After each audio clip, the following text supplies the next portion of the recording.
Okay, great. Come on in. Staying open.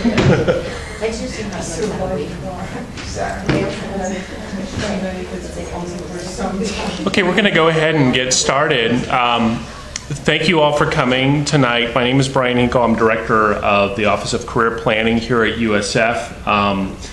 Those of you who learned about this program, you may know that this is just one of a series of events that we're doing for our recent graduates and also for some of our alumni who may be transitioning to a new career. So this event is going to be followed by two additional events. On August 23rd, we're going to be doing another program called Finding Freelance Legal Work. And the speaker that night is actually Marina Maudlin, who is a 2007 grad. She actually wrote a book called The Independence Track, How to Succeed as a Freelance Attorney. So when you hear the terms freelance attorney or contract attorney, they really are the same thing. We're going to follow that program with the third in the series, and that'll be on September 13th. And we're calling that program Legal Entrepreneurship. So it's solo practice and beyond. We're having a panel of alumni come for that. It'll be a discussion that's going to be moderated by Tom Trombador. Some of you may have met him. He's on our board of governors. He's very active alum. And he's going to bring in a panel of alums who have sort of weathered the storm and started their own practices. And he's also just going to talk to you about being legal professionals and just the art of legal entrepreneurship, because his firm and others, despite what's going on with legal services and the demand for legal services, they've done just incredibly well. They've built a good referral network among them. And they continue to thrive even in a down economy. So we're sort of building on each of these programs. Some of you who are recent grads, I think this program is going to really help you just hit the ground running. And for those of you who are more experienced alums too, we're also going to talk about how these agencies can help you as well. I'd like to thank our panelists for coming tonight. Thank you very much. We are recording this, so if you have friends who aren't here tonight, you can let them know that we're going to distribute this video, provided that we can figure out how to do the editing on it. So Michelle Seifert and Kelly Fiore are with an agency called the Fillmore Search Group, and Michelle is actually a USF alumna, 2002. Now, both have worked at several of these types of agencies now, so they can sort of speak to sort of the breadth of these agencies and how they work. We're also joined tonight by Nick Marsilio. Is that your name? Okay, perfect. And Allison Overturn. They're with Special Counsel. But before we begin, I think for their benefit, we should probably get a sense of the audience and know who's here tonight. So how many of you are recent graduates who just took the bar? Just about. Great. Yeah. Down to November. And so we have a few alums then too who are who've been out for a little while as well. Okay, great. So that sort of sets the stage so you know who we'll be addressing. So I think tonight, if we can have each of the panelists first, we'll just go down and we'll start with Michelle. She gets the benefit of being the alumnus, so she gets to go first. If you could talk just a little bit about your role with the agency, and then I'd like to ask one of the two of you to sort of talk a little bit about your agency, if it has any specific specialties, and who your clients are. So we'll start with Michelle. Sure. Okay. So Kelly and I started Fillmore Search Group actually in April. We had started working together in 2007 at Robert Half. We both moved over to a group called the Merges Group. Myself about 3 years ago, and Kelly about 2 years ago. And then based on lots of different things, we decided to start our own group called Fillmore Search Group. So we are staffing all levels of legal professionals, contract as well as direct hire. And we have other lines of business. So we're not just legal. Kelly and I specialize in legal, but we have some other lines of business there as well. Did I answer your question? For oh, yes. So I practiced law for 5 years prior to going into recruiting, and decided at the end of 5 years that practicing, or litigation at least, was not where I had a passion at all. So I kind of fell into recruiting, ended up loving it, found it was really a great fit for me, and I've been doing it ever since. And kind of, basically took me, to my third position, obviously, to really find my home in this business. But it's, so we're here, and I don't think we're going anywhere, and we can be a good resource to you guys. So, yeah.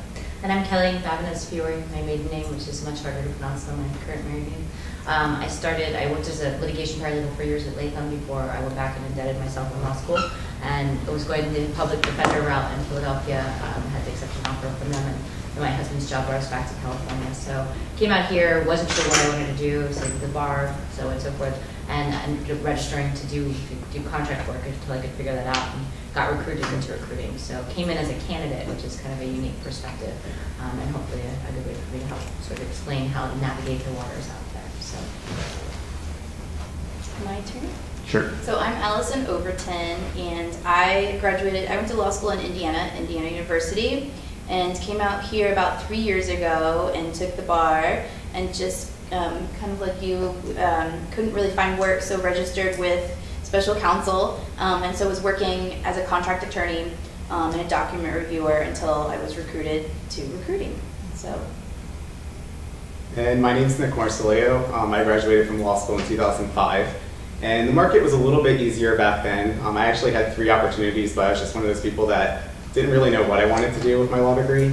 So I had a choice kind of between doing nonprofit, and for me, unfortunately, the salary didn't really cover my law school debt, so I wasn't able to pursue that. An opportunity at a firm, but I didn't feel like the work-life balance was something I was interested in. And then also in my law school's career services office. But I ended up moving instead to California and kind of got recruited also as a candidate at Robert Half, and that's where I got started in recruiting. Now I manage the recruiting department at Special Counsel for San Francisco and Silicon Valley. And we are a national recruiting agency, so we're one of the larger ones. We have 38 offices nationally, and we pretty much focus on anything legal. Temporary, permanent, in-house, and with the law firms. So I think I'd like to, for the benefit of these folks, just so they can know, well, what's the first step? How do they get registered with you? What's the process like? So if one of you from each of the agencies can speak to that, that would be great. Sure. So, something that you can do is just reach out to us via email and with your resume. We also have we have a website. You can go to the website and specialcounsel.com and go to the San Francisco location. It's best to reach out to us individually, just because then we can kind of be like, oh yeah, you were at the panel and whatnot. Make you stand out a little bit more from the pool of resumes that we get every day. I would definitely agree with that. We probably get several hundred candidates a week.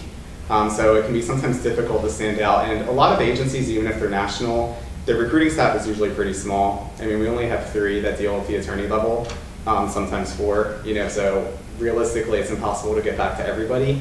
But if you can get a hold of the recruiter, live, or reach out to them on LinkedIn, or, since you're here, reach out to us directly via email, it helps you stand out definitely. And someone is much more likely to respond to you and start working with you. Yeah, 100% here. But just if you guys, we all have cards here. Just take them and then just email us your resumes. We'll create an electronic file for you, and you'll be in the system. You can go to our website if you'd like, but we won't know you're in there unless you tell us. So. I think the referral thing is a big thing to mention. I mean, I often we'll get applicants and they'll say, hey, I was referred to you by, or I will get somebody sending me the resume for somebody new. I mean, I think that particularly for new grads, I'm sure as you guys are all experiencing, right, everyone seems to be scrambling for jobs, and it's not so much what you know, but who you know right now about getting the interview. So I think the more personal you can make it when you approach an agency, the better, where you can send out and highlight sort of, what makes you unique in doing that. You'll find a much greater rate of return. What are the materials that they need to be worrying about preparing, and how should they maybe cater them to you as opposed to when they send a resume to directly to a firm or employer? It's a good question. I mean, I think that I get oftentimes people who, I know that you're applying for all of these jobs, right, and hitting credentials religiously, and getting and searching in the middle of the night, see if you can be the first to get the postings and all that kind of stuff. It can be very frustrating and very maddening. I don't personally need a cover letter. When you send it in, for me to get a file started, it's a resume. I always think you should have your writing sample and your references ready to go. because if something happens quickly, we need to be able to get writing samples in front of someone and be able to check your references. Yeah, and with regards to references, I think it's really important that your references know your references. Yeah. I have had numerous times where I have called somebody's reference and either that person didn't know that they were on their reference sheet and they weren't prepared to speak highly of them, or it's just been several years. They were a professor from their undergrad days, and they kind of recalled the name, but they couldn't really tell me too much about their work. And so it's really good to make sure you're keeping in touch with your references, make sure they know you're on your reference sheet. And if it's a professor and it's been a couple of years since you've worked with them, just call them up. I do this still with my professors here. They're still my references. I call them up and I remind them of the class I had, what grade I got in the class, and what our relationship was, if I was, helping them out with any research or anything like that. So if you remind them, they're ready to go. They're happy to be a reference. I will tell you that Professor Talbot cornered me in the hall this summer and said, you need to tell your students that if they're going to list me as a reference, they need to give me a heads up. So if you're going to list Professor Talbot as one of your references, refresh his memory a bit. And he's a lot of people's references. Yeah. That's also I'm sure you guys have to that. Hi, Professor Talbot. Now, is there an interview process at all that you engage in with these folks? We like to meet with our candidates face-to-face. It gives us, a better idea of what you're looking for if we can talk face-to-face. And I like to feel out personalities, and that helps us better fit you for, where your personality might fit as well. That's a lot of what I get out of it. And our organization actually requires, before we place you, to do a face-to-face interview. And did you want to say anything more about that? Yeah, I think our clients usually come to us and ask what we think of people as individuals. Kind of the general rule is if we wouldn't want to work with people personally, why would they? So they really want us to be able to speak candidly about what we thought when we met someone, that what their personality type is, why they're a good fit for the role. So it really helps us sell you, as far as our personal experience with somebody, over just sending over a resume. Yeah, I agree with that. I think that it's hard to represent somebody's interest.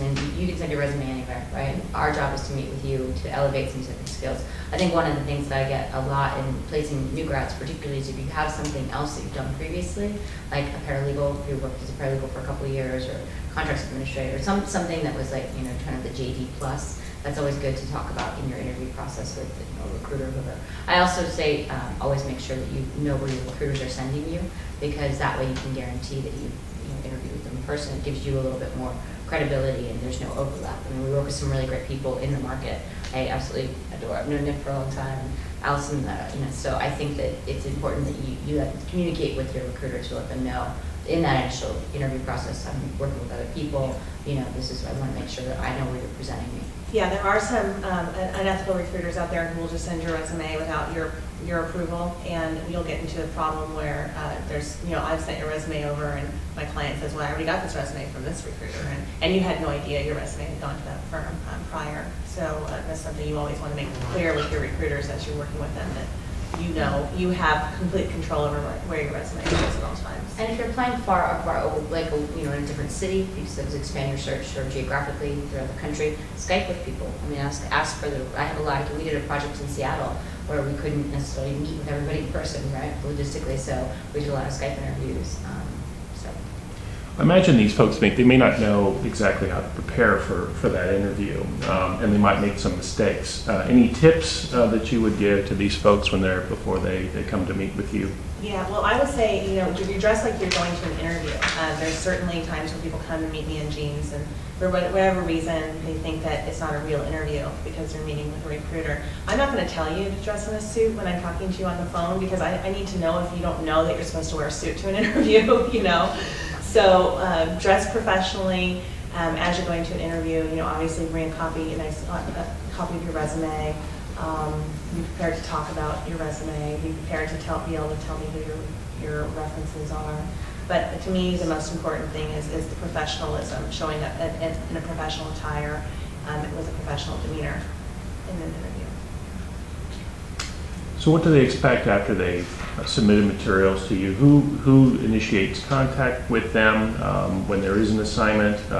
You've thrown out some terms of art that you folks probably use, like presenting the candidate to them. What do they expect next? What's the next step after they've contacted you and provided their materials to you? I would say I'm usually really proactive and organized about tracking people based on what they said they wanted to do and keeping it organized like that. That being said, sometimes we can get a little overwhelmed with multiple requests from clients at the same time, so we might post an ad. It doesn't necessarily mean that we have passed on your resume or don't want to submit you. It just might be we're really too busy to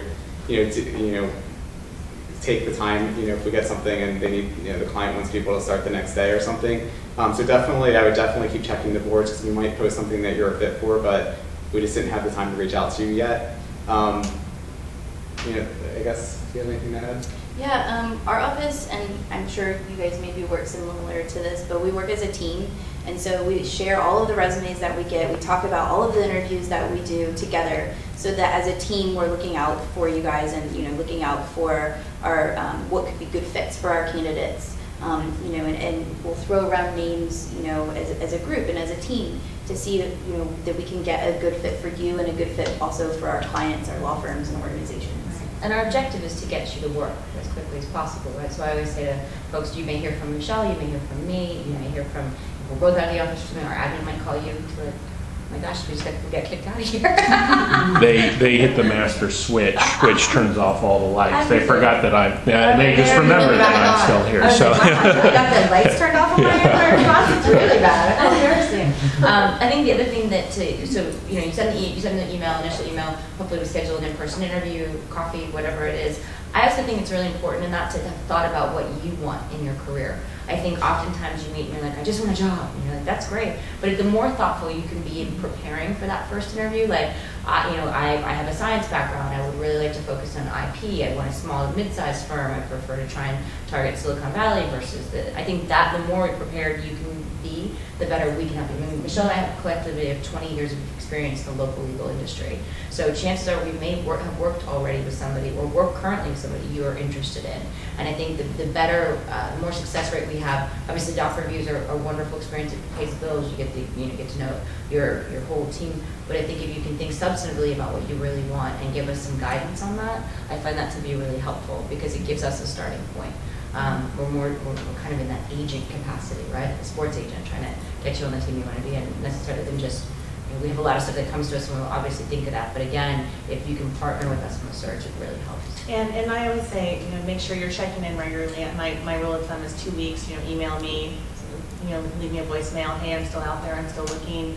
Okay, I got an interview. Yeah. What do you know about this one? The squeaky wheel gets the grease. There's been numerous times where a job comes in and I'm just getting ready to start to call people and somebody calls me and says they're available. I'm like, well, hey, I just got this job. Would you like to get submitted for it? It happens all the time. So certainly don't think you're bugging us. I mean, don't call us every day, but but I would say usually about once every 2 weeks or so on your end, check in, see what's available. Just remind us you're out there. If you have any updates to your resume, maybe you had a small project and you're out somewhere. You learned a new software platform. Yeah, you took a class. Send us updated resumes as you update them, things like that. Go ahead. No. I'd also recommend keeping a list of all legal matters you've worked on. Either for just document review projects or even more substantive positions that are at firms, they probably want a list of everything you worked on. That would include internships for some places. I noticed that, kind of over the years, there have been a lot of people that lost out on opportunities because they needed to go back to where they worked previously to figure out exactly what it was that they worked on. Because firms usually can't process like don't remember or only one party name. So having that kind of all up front will increase the chance that you can be considered on time. So I definitely have that ready too. And typically it's conflicts back to 5 years, right? Usually. There are some crazy places that want everything, including like where you worked during high school. But most places about 5 years is good. So you mentioned the term conflicts, and of course you all took legal ethics, so you do understand why they need the background information about the matters that you may have worked on before, right? So, okay. Because they have to do conflicts checks just as everybody else does. So if we can focus just a bit maybe on the folks who just recently graduated, sort of maybe what to expect these months leading up to prior to when they find out whether they all passed the bar. What's the nature of the type of work that they might expect in this period, and then immediately after they've become licensed. And then we'll turn maybe after that to those who have practiced a little bit and how they might work with your agencies. Well, I find that if you're a JD waiting for bar results and you have any previous legal background, if you were a legal secretary or a paralegal, it's oftentimes easy to get you, or easier to get you, you know, maybe a temporary paralegal, interim paralegal position, interim legal secretary position, law clerk, yeah. So I think it really depends on how much legal experience you have when you're a JD waiting for bar results. I've placed JDs waiting for bar results in, you know, reception positions. I mean, it's just getting your foot in the door, just, you know, being able to get into a law firm, see how it works, meet the attorneys, mingle, network, see who might know somebody who might know somebody who might have a job opening. It's a great thing to do. So if you can get into a receptionist position, yeah, it's not real legal work, but you're in a law firm and you never know where that might take you. So I say keep your options open while you're waiting for bar results. Don't be picky. You know, add things to your resume. Get your feet wet in a law firm, and you never know who you might meet. Yeah, So. and we've had people who started as research, you know, doing law clerk type stuff. There's a lot of people in contracts admin positions, you know, taking contracts to understand that. I think it's also good, and this is a little off subject, but hopefully relevant to the conversation. If you are working on your network, calling alumni folks, people even from your undergrad or connections, you know, your parents, neighbors, brothers, a partner here, call them now and let them know, you know, hey, I graduated. When you get your results and you pass, right, it's another good reason to contact them again and say, hey, I just wanted you to know I did pass, I'm still looking. I mean, I think if you're not working, which may be the case, utilize this time to do the research that it will be beneficial for you. And kind of going along with what they said, for us, what we usually see here is oftentimes we see kind of JD level document review projects where they're not requiring a license yet. And that's usually if a law firm has a client that's really budget conscious. They don't pay as well as, you know, the attorney level document reviews. You're probably going to be looking at $20 to $25 an hour. But usually it's kind of just really easy kind of relevance review, first pass review. You're just looking at a large volume of documents and then marking what might be relevant to the litigation. And we've also seen a lot of contracts administration jobs too. They're usually pretty simple tasks of just, you know, reviewing and redlining contracts and, you know, making sure that another side or, you know, to the contract hasn't added language in that shouldn't be there. So it's kind of the work that we get most frequently. And what about like the duration of those assignments? I know it can range from, you know, a week to a couple months to sometimes really long-term projects. How does that work, and what happens if they are assigned a long-term project, but then a permanent opportunity comes up for them? Our clients usually just request 1 to 2 weeks professional notice, with a preference for 2 weeks. Usually they're completely understanding, of course, if you get a permanent position while you're on a project. You know, everyone kind of, you know, never had a client be like, oh, I can't believe they're taking that permanent job and not finishing this project. You know, but I have had clients get upset if someone departs really suddenly, as in they let us know and the next day they're not there. You know, we've had some large law firms say that they keep people's names in a system that they won't work with for reasons like that. You know, so as much notice as you're able to give, you know, should be fine. And I think for duration, we always try to qualify it as much as we can for you up front. You know, if we had a project a couple weeks ago that we knew was just going to be probably 2 weeks, but it happened to fall over 4th of July. So I think what's really important when accepting an assignment is noting or making sure that your recruiter knows if you have any planned vacations, if you're doing some freelance work, if you have any court appearances. I mean, you know, as you maybe start your own practice, jumping ahead in your series a little bit, but are looking to supplement with contract work, you want to just make sure that you allow your recruiter to know, let your recruiter know any potential scheduling conflicts you may have on the horizon. You know, we've got a project that was supposed to go for 2 months that went for 1.5 years. It just depends sort of on the need, and then, you know, the team does a good job, more work comes in, so you go from relevance to privilege and so on and so forth. So again, we try to let you know up front. And as Nick said, we all understand your objective is to have a full-time job, right? So if you're contracting and that comes up, kudos to you, and just let us know as much, give us as much notice as possible before so we can have somebody else go in there and take this. So you're reporting to, you know, your supervisor at these assignments. Where does the relationship, though, with the agency still exist? How are these folks getting paid? And is the agency following up with the employers too about the placement? Yes. So, we do keep in contact with our candidates even whenever they're on assignment for these contract positions. So if it's a temporary position or a contract position, then the candidate is actually an employee of our firm, which is owned by Adecco. So they get paid through Adecco. If and when we place someone on a permanent position, then they become an employee of that firm, and so then the firm pays them. Yeah, so same here. You're our employee if you're on a contract through us. So we are your employer for all intents and purposes. If you go off, We do your I-9. yeah.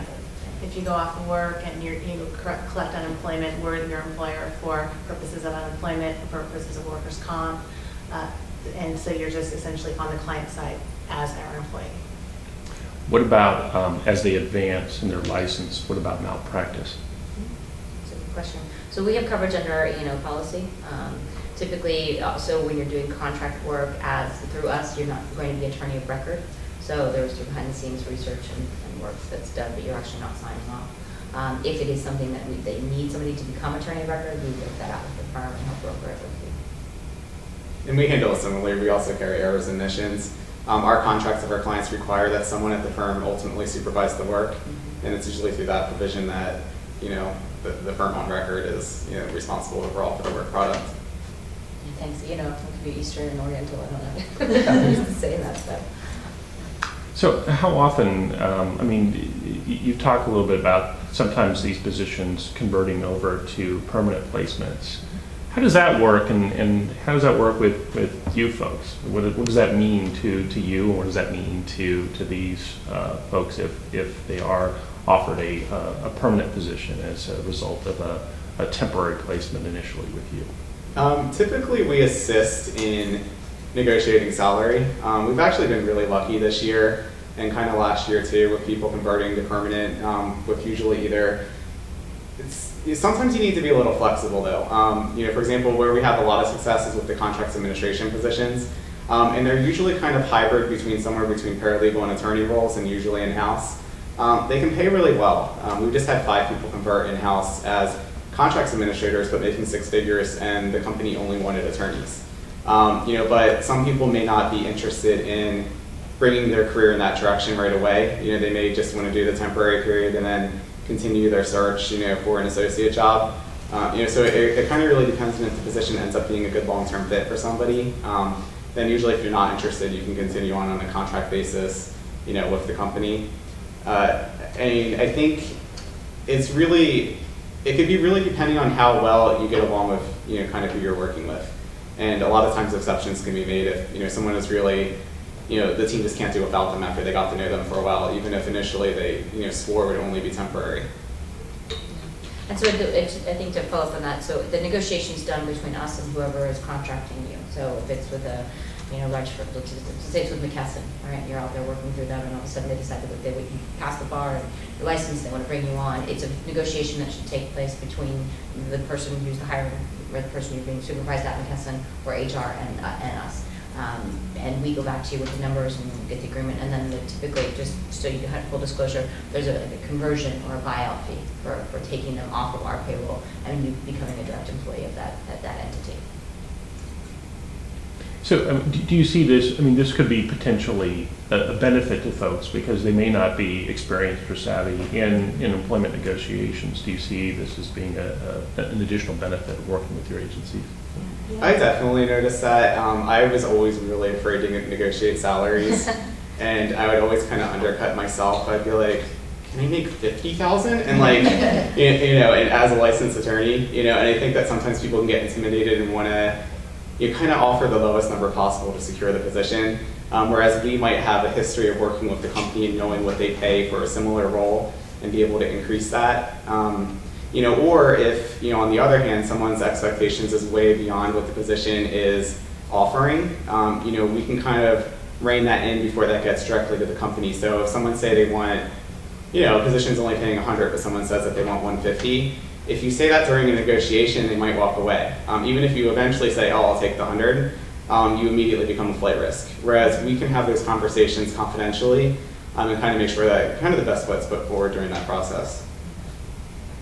Yeah, I concur with that. I think it's, we've been doing this for a while, and so having market knowledge is always really helpful in doing these negotiations. And also, like Nick said, putting you in the best light, right? You don't want to come in antagonistically and potentially lose this opportunity. So that's part of what we can help you negotiate on the back end. So kind of switching gears a little bit for the benefit of those who have been out in practice for a little while. How does it work with more experienced attorneys? How's the relationship maybe a little bit different, and how do you handle this? How do you handle those interactions? I think it's definitely more of an individualized process when you're more experienced. Usually a lot of people have kind of developed an expertise, so the types of opportunities that we're able to present someone to actually diminish, the more experience someone gets, just because it becomes more of a structured search and it has to usually mimic what they've already been doing. But I think that being said, even though the number of opportunities that come up might diminish, it's a broader range as far as the types of duties involved. Someone might be able to, take depositions, whereas we won't have someone hired for that if they're just out of law school and haven't done it yet. Yeah, I mean, I agree with all of that. I think you also see trends, like it ebbs and flows as to what the market is looking for as far as experience. And I don't know, recently, as in like the last month or so, I've seen a lot of places a lot of firms who are looking for like 3 to 5 years, that specific little niche. And so that can be kind of good. And then, it'll kind of change to where a lot of firms are looking for really seasoned attorneys. And then it'll change again to where a lot of firms are looking for, fresh grads, or fresh, licensed attorneys. And I think that one of the big differences is the ability to be what we call a direct hire candidate, which is not temp to hire, but somebody that our clients will hire directly. I think that it's very difficult. Well, firms and companies don't necessarily want to work with recruiters to bring on a full-time direct hire attorneys at an entry level, because they're just out on the open market. They're able to get them themselves without paying a fee. Where they want to pay a fee, or where they're willing to pay a fee, is for those attorneys who are just not out on the open market. They're passive attorneys, or they're attorneys who are, have a certain Passive level. candidates, not passive attorneys. Passive candidates, people who aren't necessarily, out there looking on the job boards every day, who have a defined skill set and are looking for just the right next step for their career. And so I think that recruiters are going to be more able to place attorneys who have, 3+ years experience in a full-time direct hire position, more so than entry level. Well, there are certain types of law too right now where that 3 to 5 year is gold. I mean, corporate associates right now, IP, and I think it mirrors sort of the blip in what is happening with recession, right? There wasn't enough of a pipeline to keep that class level regenerated. So I think that it depends on the practice area you're in. If it is contract, I agree with Nick, you can do much more substantive work, and you might be, again, supplementing your own practice if that's what you've done and you've been out for a little while. So there's just a number of different opportunities. And also with more experienced attorneys, I think sometimes we can help get someone through the door that probably would be passed along by either a firm or company's recruiting department directly. We had a couple firms that were looking for only 2 to 5 years of real estate experience, and their idea was that they would hire a lateral. And we ended up submitting someone with 11 years of experience, just because the search was taking too long. And they brought them in as a temp for a week and then converted them to up-counsel. Whereas if they applied directly, they probably would have passed on that, and they wouldn't have hired a temp on their own to get started. Kind of same thing with in-house. We get a lot of feedback from internal, corporate recruiters that someone's too experienced for a position. They find the work, really boring, but we can kind of help in telling someone's story about why they are interested in doing something, and kind of help get them through the door that way. Well, I've hit my questions. I think I'll turn it over to you all. If you've all got questions for the panel, now it's your turn. I can certainly keep asking questions, but I'd like to give you all opportunity. I know we're only going to be here. We've got the room until about 6:30 tonight. So now is your opportunity to ask questions of the panel yourself. When a position does ask for 1 to 2 years of experience, and you've been working as a legal assistant or a law clerk, so you haven't been working full-time, you have some experience, does that count towards that? I think it depends on what the position Yeah. is. You know, if they're looking for an associate, then that probably means that they're wanting someone with 1 to 2 years as an associate. Yeah. And a lot of times they'll specify, you know, 1 to 2 years in a firm, you know, a large firm, or, you know, 1 to 2 years just general legal experience. I think for some of the more, you know, paralegal to JD type positions, like we were talking about earlier, I think you know, working as a legal clerk or a law clerk or a legal assistant, the 1 to 2 years would be adequate. So I think it just depends on what the position is that you're applying for. I agree. I mean, I've seen, we're working with a client in Silicon Valley right now who was saying, you know, they want 1+ year, and we presented folks who had sort of a year of experience as a paralegal, and then now, but have never worked as an associate, and now they're coming back and saying, actually, I think we really need like 2+ years as an associate. So, and I think it depends on the size of the firm, right? So I think at maybe a smaller mid-sized firm, that might be a little bit more, you might have a better chance at sort of transferring those skills into it, because you might be a little bit more mixed versus a ML 100, which is, you know, very specific in what they're looking for. Yes, all 3 of you. Okay.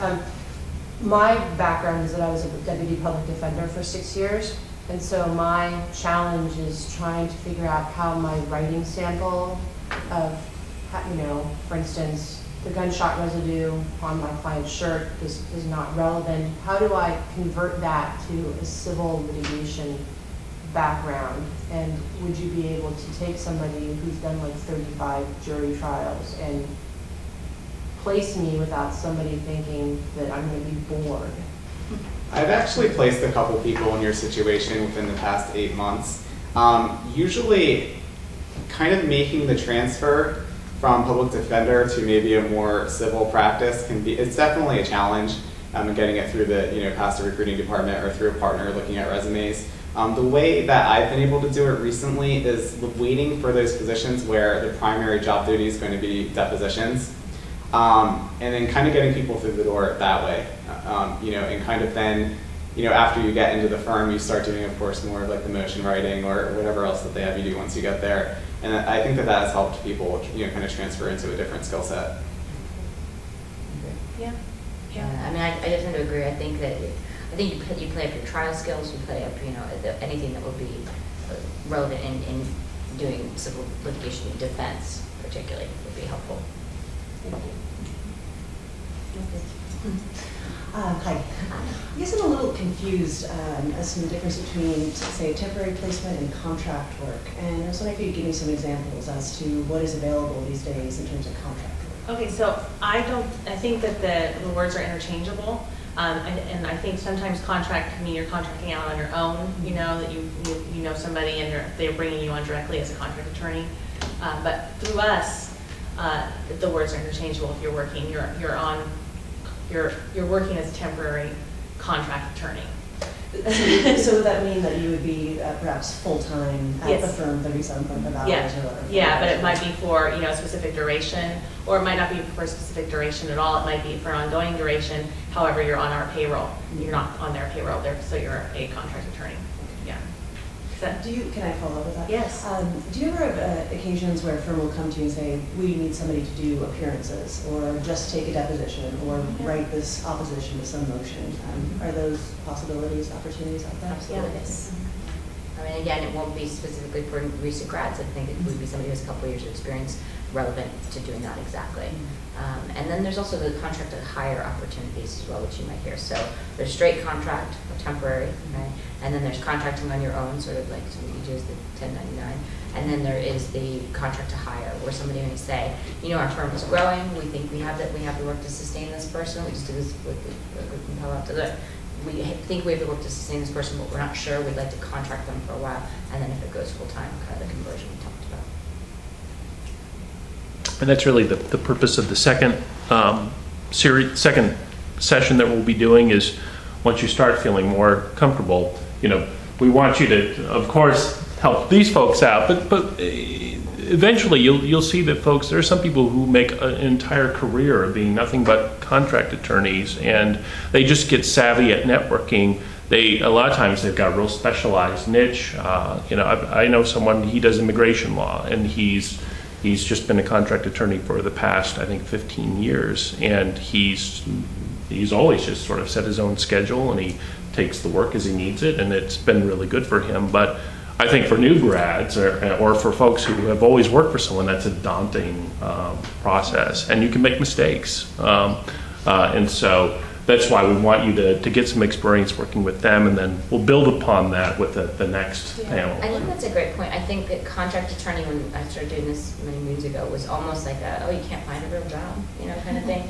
And I think that's not the case anymore. I mean, people really do. I have a guy who just loves doing contracts and literally contract law and as a contractor, right? So he works for 6 months and then he goes to Mexico for 6 months, and he can command $150, $200 an hour to do this very specialized area of law. And he's like, why would I work all year if I can make the money that I need to make in 6 months? You know? Yep. When I was practicing, I went to a lot of depositions, and there were some attorneys in these depositions. All they did is depositions. They were just deposition contract attorneys, and they were people. They were mothers with small children at home, or for various reasons in their life, this is what they like to do, and they just they could work 2-3 days a week just doing depositions.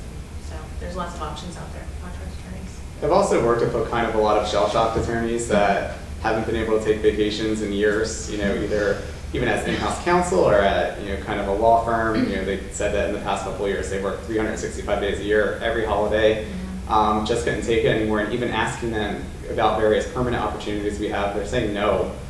They just don't want it for at least for a year or two. Yeah. No, I had a partner walk in my door, a very high-level partner, and said, "I'm done. I just want to do some document reviews." That's it, And so it's something for everybody. There was another question. So you work with law firms and you said organizations. Yeah. Is that just corporations, or is that also like government agencies, or?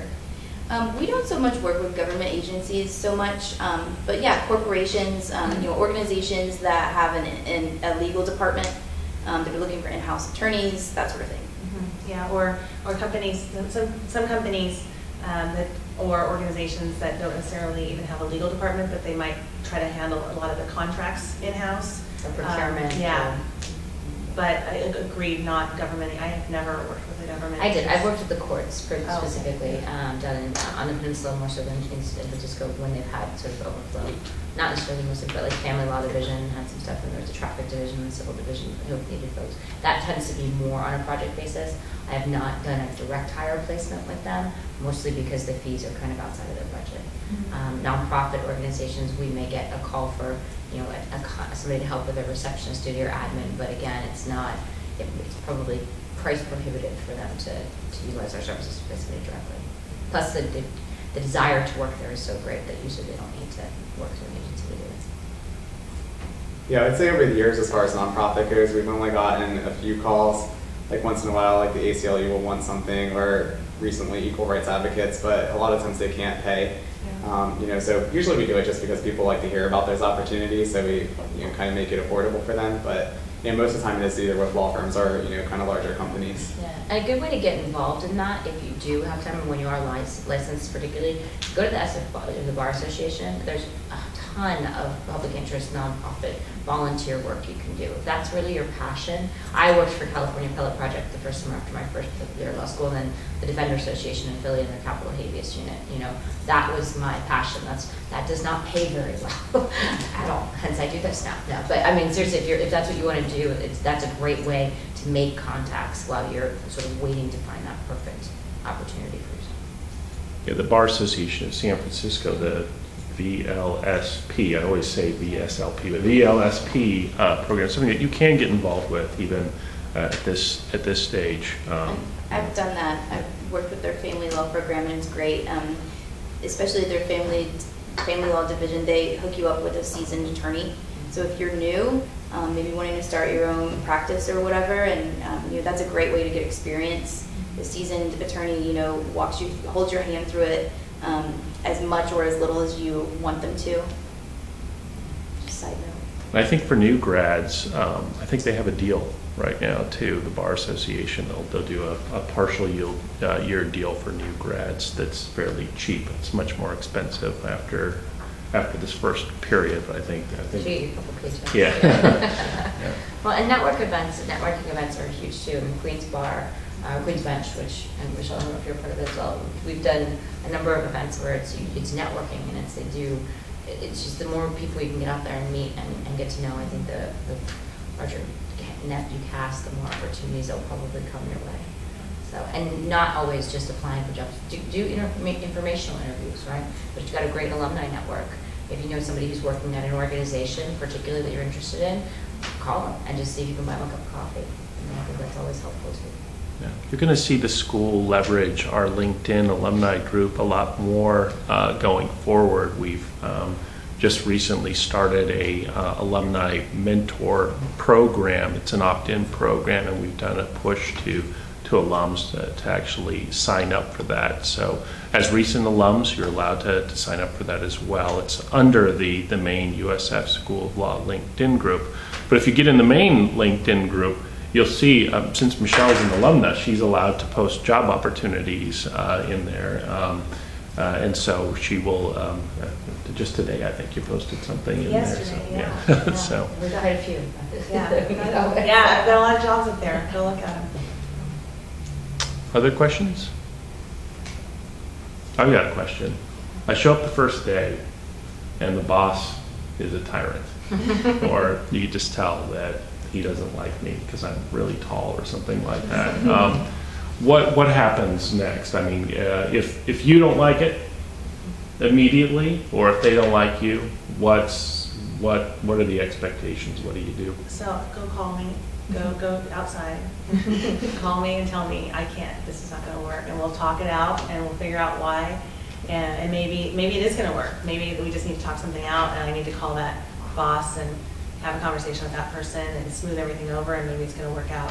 But if it's absolutely not gonna work out, we'll basically make that negotiation for you, work out the rest of the day. We can call the client at the end of the day and let them know that you're not, it's not going to be the right fit, and we can get other people in front of them. Same thing on the other end, if Right. the client calls me and says this person's really not going to work out, I'll typically wait till the end of the day, so you're not at the premises where I call you to tell you you're fired, and if wait till you're home, and then if you have any personal effects or anything at that job, we'll pick them up for you and bring them to you, or we'll meet somewhere. But it is employment at will like any other job, and so there are times where people call and say, you know what, I know this person's been here 2 days and they're just personality conflict with, the paralegal, and this isn't going to work, or vice versa.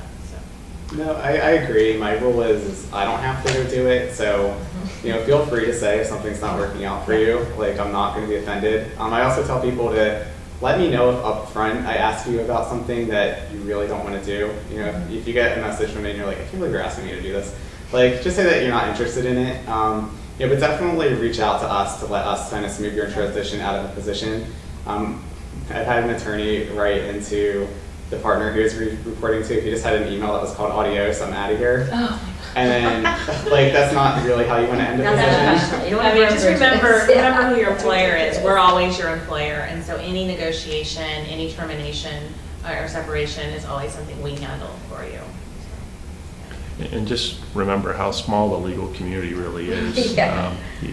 You can see. So what are some of the, that's a good illustration of a mistake. But what are some of the other mistakes that you've seen folks who have participated in this before that they've made? I think you expect to, get there and know everything the first day. I think a lot of it, I always tell people to give it a little bit of time too. It's like, it might, what your first impression is may not be actually what the job is. It's just like you show up and you're like, I need to figure out what the bathroom is and where the kitchen is, and all of that will come. And so starting any new job, I think you need to give it a fair shake.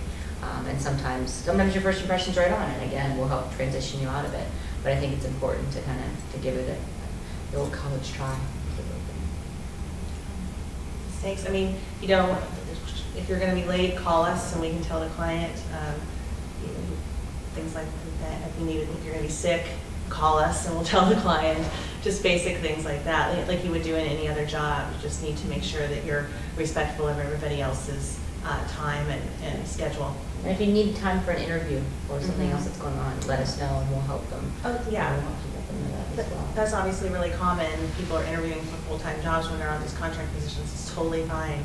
Just need to let us know that you're going to need that afternoon off, and we'll negotiate that with the client ahead of time.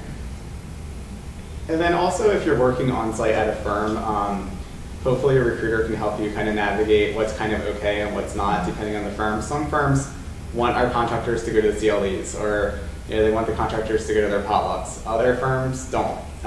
So kind of navigating just through whatever culture the firm happens to have, will help in making sure that nothing unusual, as far as the firm's opinion comes, ends up happening.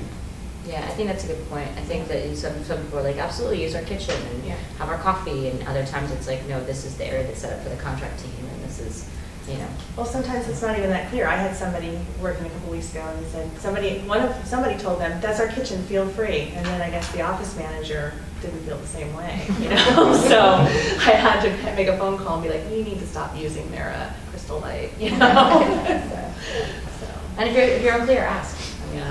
I think that's the biggest thing, is that you want to pretend like you know everything. Nobody knows everything, right? So if you have a question, call us. And if it's something that's uncomfortable to ask the person you're reporting to, that's what we help you with.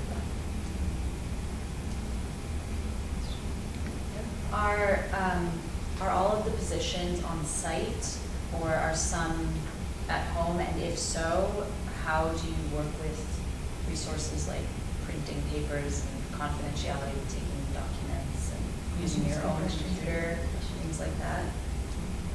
I would say 99% of our project work is either at a law firm company or at a space that is set up by our company. So usually it is done on site somewhere. In the event that something is a situation where you're working from home, which may come up just depending on what the project is, if you need to print something or have expenses, usually you can just file an expense report with us, and then we'll pass it through to the client. Same thing with commuting. If you have to drive for a depot, gas miles, that kind of thing. Again, it should all be brokered sort of through us as your recruiter. We do have some stuff that's that can be done at home. Typically, the document review software is so advanced in the relativities and the recomminds that you can lock it down pretty well remotely. So we have not, like when you log into the system, essentially you can't access anything else on your computer. So it acts as a safeguard for taking any proprietary information.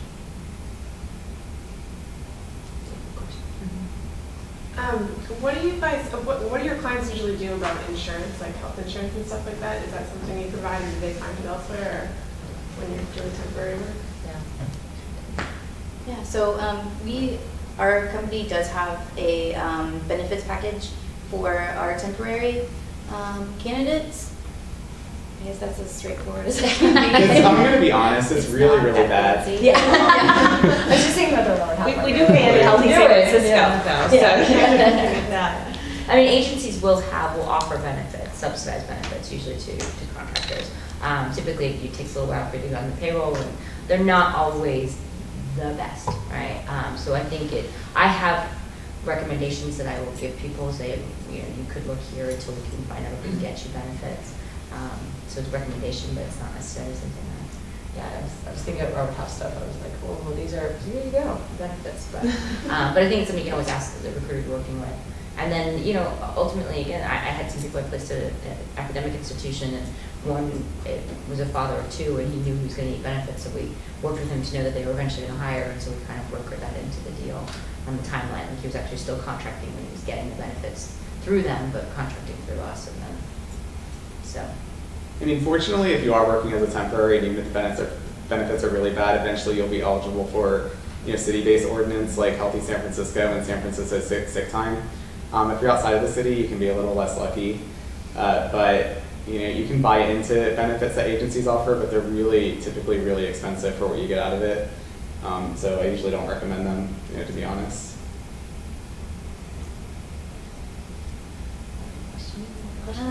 I know that people work with like more than one temp agency at a time, but how many is too many, and like how I would say register with all of the ones that have solid reputations and that are putting people out there.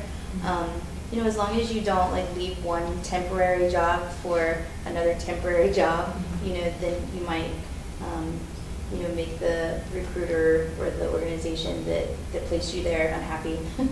But yeah, I mean, the more that you can get yourself out there, like that's what we do. And like we were saying earlier, I remember even like people that were new to the area, a lot of times I'll tell them, oh, Michelle Cipher over at, whatever, like you should hook up with her, like here are some other agencies that you can hook up with, because the more the merrier. I mean, the more you can get yourself out there, the better. Yeah, and just make sure that they're reputable and, and they can get you a job. I mean, there are some not good agencies out there. So yeah, there are probably 6 that I like in town, maybe Yeah. 6 or 7 that I would recommend. Well, and we network together, right? I mean, if we know that we have a lull in doc reviews, I have no problem saying, call Nick, call Allison. I mean, we have a best interest in bringing the best resource for you, right? So I don't think, when I sat across the table with anyone in a meeting, I'm like, I know objectively, well, your objective is to work. So you should call this person at, special counsel or this person, and you will hear it. I mean, contract attorney work specifically is kind of like a sewing circle. I feel like everyone gets a reputation, and the more you meet folks, the more you will learn sort of the better agencies to work with and the ones to avoid. Yeah, we do provide them with a list, which maybe we'll run by you all after we're done. Yeah, sure. We'll, but so expect, that we go through it once a year, just to make sure the contacts are up to date, and we do have some alumni who work at some of these agencies too. We try to flag them, but I think it might be a good idea for us to run these by the pros. And different agencies have different contacts. I mean, Right. particularly I found in the direct hire opportunity, corporate counsel will work with specific recruiters over and over again. Firms might be a little bit more liberal in calling it out to a bunch of different recruiters. So I think that's important to remember too when conducting your job search. And the more recruiters you've been in contact with, I wouldn't register with 1,000, but I think it's good to keep your options open. And you may also find that, maybe a few weeks go by and nothing is happening for you, and then suddenly you get called by 5 agencies for 5 different projects. In situations like that, I would definitely just be really good about communicating with the different agencies that are submitting your resume somewhere. I'd be kind of forthcoming that, hey, I have a couple things going on, and kind of letting them know where their opportunity stands, in regards to everything else that you're considering. My rule personally is the best opportunity that guarantees you work first wins. But for whatever reason you're working with an agency and it's kind of last on your list and you have a good chance of getting something else, I kind of let them know, especially if a firm starts doing the conflicts for you. Yeah. Because usually they hate it if the next day someone who they ran conflicts on is suddenly not interested. Or an offer is impending, and then all of a sudden you're like, oh, I got another job. And the client didn't even know you were interviewing anywhere else. So I think the more you can reduce the element of surprise, the better. And again, ask the agencies to always let you know before they're submitting you anywhere, and keep track of where you're being submitted. I think making sure that you're conveying to potential employers and your recruiters that you have an open line of communication is really, really important. Other questions? What time? Oh, we're over time, but that's fine. Wow. We can hang out for a few more minutes, but I'd like to thank you all for coming tonight. If we can just give them all And again, I hope we can see you at the next sessions too. We are going to try to record all of them for everyone's benefit. If you want more information about those other sessions, they should be on the new calendar system that the school has implemented, which is sort of working, sort of isn't working. But we also have them all on USF Law Link too, and your accounts all are still valid. For folks who've been out for a while, if you don't have a login, just let us know. We'll get you set up real quick for that. But feel free to come up and ask some additional questions and get some business cards. So, and take some food so that I don't have to pack that up. Thank you again. Thank you.